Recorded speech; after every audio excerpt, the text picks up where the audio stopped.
Yeah, check that out. That's what's happening right outside my window there. Welcome to England. Why did I move here? Sometimes that is a question I ask myself. Hello, welcome to BeerNative. The dog's right here. I'll put her up there. Yeah, she's right next to me right now. And she's making huff and puff noises because she's not happy about the outside either. Again, welcome to BeerNative. I'm Steve Jaguar. This is another beer review, and today I'll be reviewing, I have to think about it before I say it, Wild Beer's Kalamansification. And I'll get it out of the fridge. It's just behind me. Security. That was a drum. All right, let's take a quick look at it. There we go. Wild Beer, Kalamansification. Nice little messaging on the side. Nice consistent art. They've gone for kind of the consistency of the logo. They mostly look like that with different color, I guess, wild heads. I guess that's like an elk or a, depending on where you're from, caribou, etc. What's really interesting about this, a little bit about Wild Beer, is that they were originally established down in Somerset, which is like South England, where pirates come from.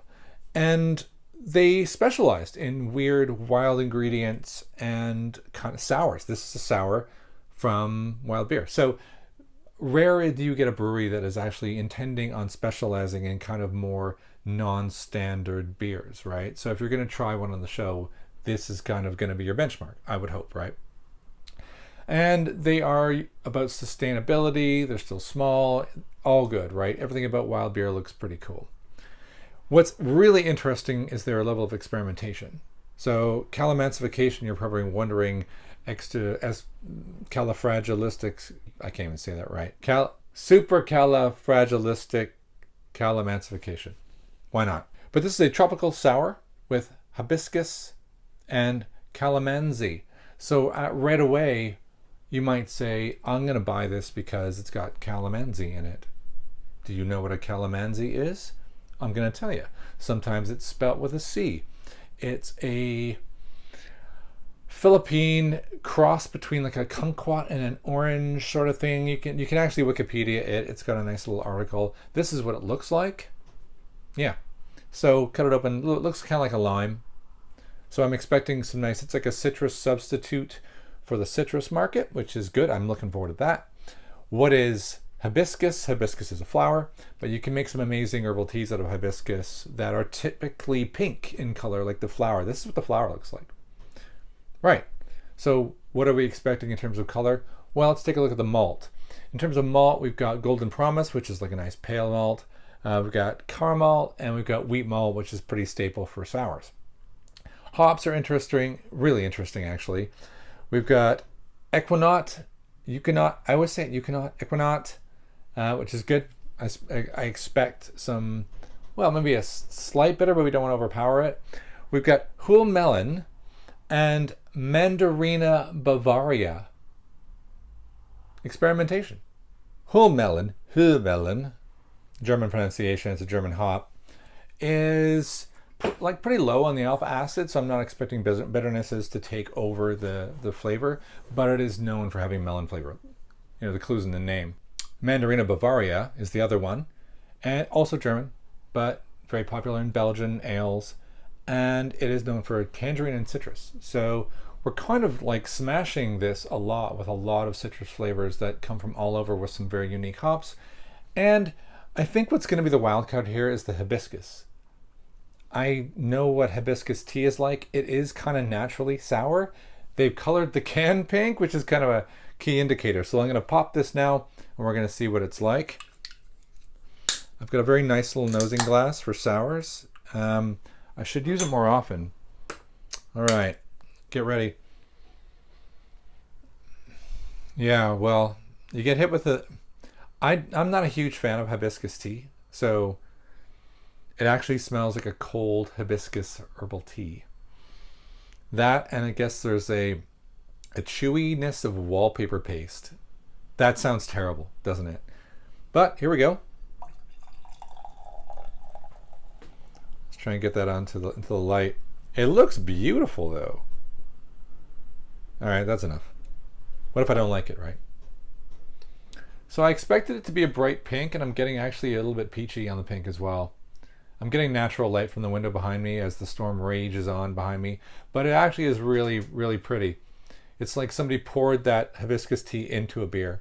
I wonder if that's what it tastes like. All right, let's normally have a bit out of the can. Holy moly. Yeah. Yeah. There is like a bond fast glue that came right across, which I'm guessing is, again, maybe I'm not a fan of calamansi and hibiscus.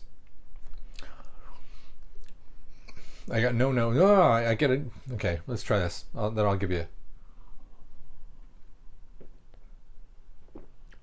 All right.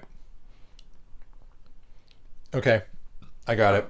Another one of those ones I would say never have it out of the can. Horrendous. All you get is this kind of plastic, kind of, I said wallpaper paste, I said bond fast glue. The glue they give you when you're like a little kid because it can't kill you and you're not going to get high by smelling it. That glue. That one, and then, but if you take a big glug out of it, you get all that hibiscus and citrus tea around the back of the tongue area. So it fills the mouth. Really quite nice. The bitterness from the hops totally hits you. Actually a lot lighter on the citrus, but definitely lime. You get loads of lime.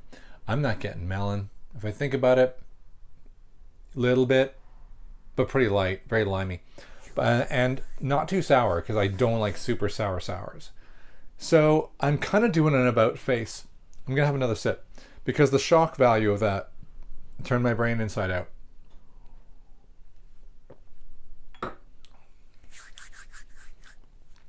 It still has a very abrupt, even on the second go. It's like somebody somewhere is going to think this is their favorite beer.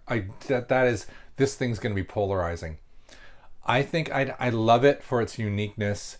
I love the ingredients.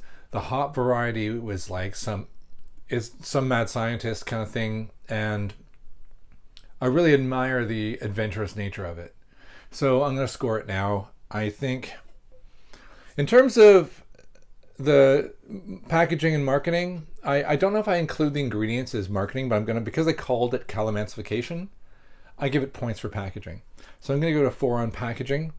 I think that's smart. Or maybe that's art. Either way, pretty standard in terms of 3 and 4. So I'm going to give it a 7 on overall packaging and art, because I think branding is important, and I'm starting to include that more in my ratings of packaging and art.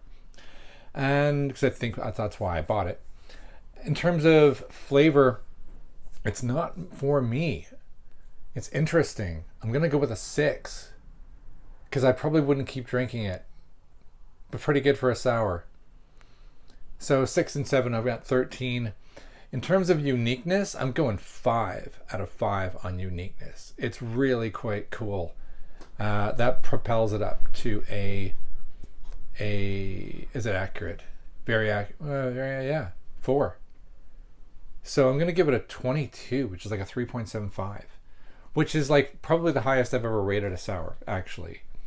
And it's now becoming a little bit like I want to go back and see if I have another hit of those flavors.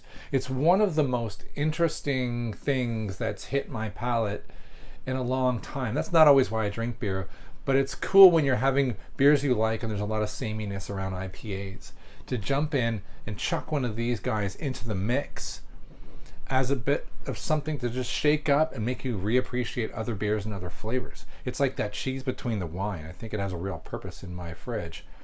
So yeah, there we go. Pretty good score for Wild Beer Kalamansification.